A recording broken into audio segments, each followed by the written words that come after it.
श्री दुर्गायै नमः। श्री दुर्गायै नमः। सप्तमो अध्याय चंड और मुंड का वध। मैं मातंगी देवी का ध्यान करता हूँ। वे रत्न में सिंहासन पर बैठकर पढ़ते हुए तोते का मधुर शब्द सुन रही हैं। उनके शरीर का वर्ण श्याम है। वे अपना एक पैर कमल पर रखे हुए हैं और मस्तक पर अर्धचंद्र धारण करती हैं तथा कलहार पुष्पों की माला धारण किए वीणा बजाती हैं। उनके अंग में कसी हुई चोली शोभा पा रही है। वे लाल रंग की साड़ी पहने हाथों में शंख में पात्र लिए हुए हैं।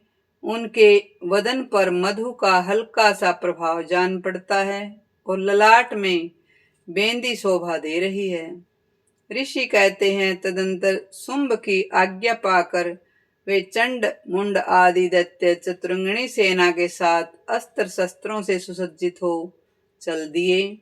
फिर गिरिराज हिमालय के सुवर्ण में ऊंचे शिखर पर पहुंचकर उन्होंने सिंह पर बैठी देवी को देखा। वे मंद मंद मुस्कुरा रही थी। उन्हें देखकर दैत्य लोग तत्परता से पकड़ने का उद्योग करने लगे। किसी ने धनुष तान लिया, किसी ने तलवार संभाली और कुछ लोग देवी के पास आकर खड़े हो गए। तब अंबिका ने उन शत्रुओं के प्रति बड़ा क्रोध किया। उस समय क्रोध के कारण उनका मुख काला पड़ गया, ललाट में भौहें टेढ़ी हो गई और वहां से तुरंत विकराल मुख वाली काली प्रकट हुई। बोलिए काली माता की जय। जो तलवार और पास लिए हुए थी, वे विचित्र खटवांग धारण किए और चीते के चर्म की साड़ी पहने नर मुंडों की माला से विभूषित थी। उनके शरीर का मांस सूख गया था, केवल हड्डियों का ढांचा था जिससे वे अत्यंत भयंकर जान पड़ती थी। उनका मुख बहुत विशाल था। जीभ लपलपाने के कारण वे डरावनी सी प्रतीत होती थी। उनकी आंखें भीतर को धसी हुई और कुछ लाल थी। वे अपनी भयंकर गर्जना से संपूर्ण दिशाओं को गुंजा रही थी। बड़े बड़े दैत्यों का वध करती हुई वे कालिका देवी बड़े वेग से दैत्यों की उस सेना पर टूट पड़ी। उनको सबको भक्षण करने लगी। बोलिए दुर्गे माता की जय। वे पासर रक्षकों, अंकुशधारी महावतों, योद्धाओं और घंटा से कितने ही हाथियों को एक ही हाथ से पकड़कर मुंह में डाल लेती थी। इसी प्रकार घोड़े, रथ, सारथी के साथ रथी सैनिकों के मुख में डालकर उन्हें बड़ी भयानक रूप से चबा डालती थी। किसी के बाल पकड़ लेती, किसी का गला दबा देती, किसी को पैरों से कुचल डालती और किसी को छाती के धक्के से मारकर नीचे गिरा देती। वे असुरों के छोड़े हुए बड़े बड़े अस्त्र शस्त्र मुंह से पकड़ लेती और रोष में भरकर उनके दांतों से पीस डालती। काली ने बलवान एवं दुरात्मा दैत्यों की वह सारी सेना रौंद डाली, खा डाली। कितने को मार भगाया, कोई तलवार के घाट उतार दिए गए, कोई खटवांग से पीटे गए और कितने ही असुर दांतों के अग्रभाग से कुचले जाकर मृत्यु को प्राप्त हुए। इस प्रकार देवी ने असुरों की सारी सेना को अक्षण भर में मार गिराया। यह देख चंड उन अत्यंत भयानक काली देवी की ओर दौड़ा तथा महादैत्य मुंड ने भी अत्यंत भयंकर बाणों की वर्षा से तथा हजारों बार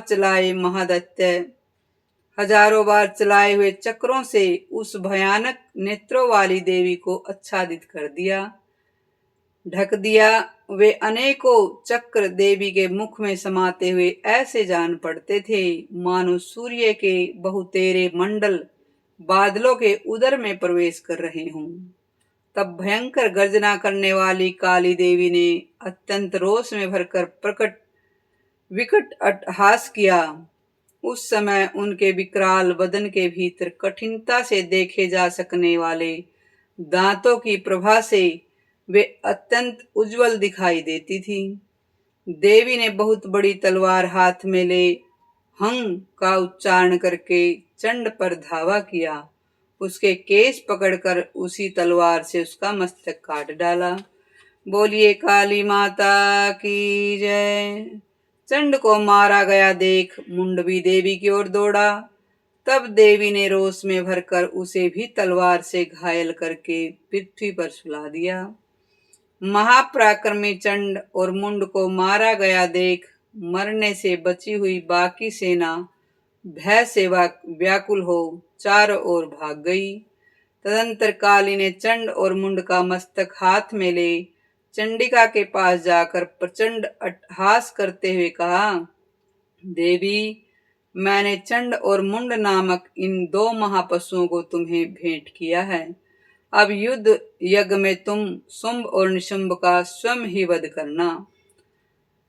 ऋषि कहते हैं, वहां लाए हुए उन चंड मुंड नामक महादैत्यों को देखकर कल्याणमयी चंडी ने काली से मधुर वाणी में कहा, देवी, तुम चंड और मुंड को लेकर मेरे पास आई हो, इसलिए संसार में चामुंडा नाम से तुम्हारी ख्याति होगी। बोलिए चामुंडा माता की जय। इस प्रकार श्री मार्कंडे पुराण में सावर्णिक मनमंत्र के कथा के अंतर्गत देवी महात्म्य में चंड मुंड नामक महाचरित्र मां भगवती दुर्गा चरणों अर्पणम अस्तु।